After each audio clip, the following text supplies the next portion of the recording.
Extra, tell all about it. It's Dave's Big Dictionary.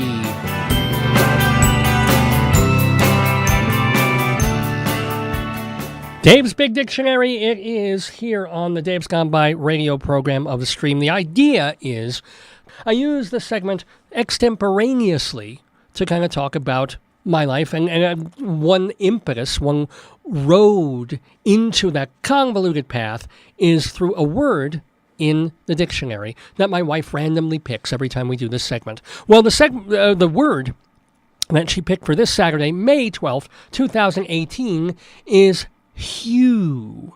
H-U-E. HUE. The noun form means a gradation of color, or an attribute of colors that permits them to be classified as red, yellow, green, blue, or some color in between them. Cyan, whatever the hell cyan is, or magenta, which has a Rocky Horror connotation to it. It's and you can use it in the adjective form hued, a brightly hued blanket, for example. So that's my word. I've got to think about how I'm going to talk about or use the word HUE in terms of my life, my thoughts, my anecdotes, or what have you. I thought this would be easier than it turned out to be. I guess I don't live a particularly colorful life, which is really the truth. So we're going on, what stories can I tell about color? Well, one of them is kind of amusing. It has to do with my late uncle, Lester. And if I forget any aspect of this or I get something wrong, my wife is listening, I know, to the show, so she can chime in because she knows the story too. But the real fun part of my wonderful Uncle Lester, who was married to my Aunt Bonnie, who's still very much alive and well, is that he was called up for service in the United States. I guess it was the Army. He was a regular Army person during the Vietnam War. And so he served there in I guess it would have been the late 60s, early 1970s. He served honorably, and he saw, unfortunately, some action. And in fact, I thoroughly believe that he was exposed to chemicals there that contributed to a blood disease that killed him about 20, 30 years later. No one can prove this. I don't know, whatever, but somewhere out of nowhere, in a way that was not genetic, he came down with something, and I thoroughly believe he caught it in Vietnam and caught it from whatever shit we were spraying on trees there in the rice paddies of Da Nang. Okay, but the funnier, the happier part of that story is that my Uncle Les, he always wore glasses. He did not have the best vision, and he was colorblind, which meant he couldn't tell, I guess, red from blue or blue from green or red from green, whatever colorblindness denotes, which should keep you out of the military, or at least it did back then, because they need you. If you're defusing a bomb and they're telling you, well, you need to unpluck the green wire and don't touch the red one, you kind of need to know which wire you're unplucking. So he goes up and he goes for the physical and the exam and tells him, hey, I'm colorblind. And they didn't care. They took him. And the fun part was, I forget whether he was a driver or if he was, whatever he was doing, it actually had to do. This is military intelligence for you, is why George Carlin called it an oxymoron. But they had him doing stuff in the Army where color was a factor, where he actually had to decide whether something, it had to do with lights or things he was putting together, where it mattered whether this was blue or red or this was green or purple or yellow, and yet he somehow managed, because I guess you get, if you don't see the actual color, maybe there's a saturation of how gray something is versus how lighter it is. So that's kind of my first part of using HUE of my uncle, who could not see hues and yet was thrown into a situation where he should have been able to. Kind of fun, amazing, true kind of story. I don't know what the other thing I would talk about that, except is that I'm reminded forever of how useless I am when it comes to certain sciences, notably physics, which I should have failed in high school, except the professor curved all of us. If he hadn't, I think half the class would have failed.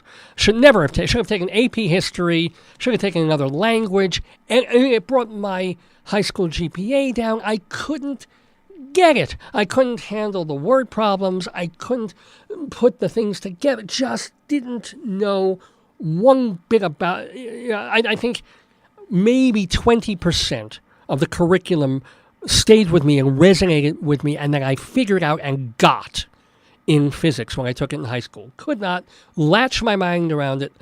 Could not even a year later, when I was in high school, when I was in college at NYU, and we were all forced to take a math or a science. And I thought, hey, I've already taken a physics. I sucked at it, but I passed.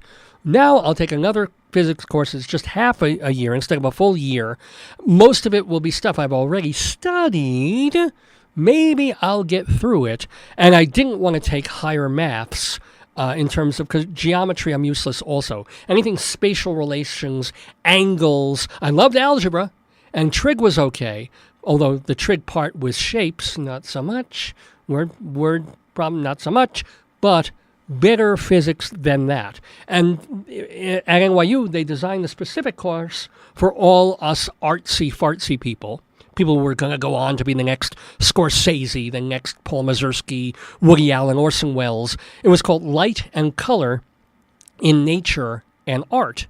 And so it was specifically for people to learn about lenses and the way, if you use this kind of film stock and what color looks like in certain lights and using gels and also how light works. It was theoretical as well as, to some extent, practical. It was a sensible kind of physics course for people in the arts. And again, everybody would have failed.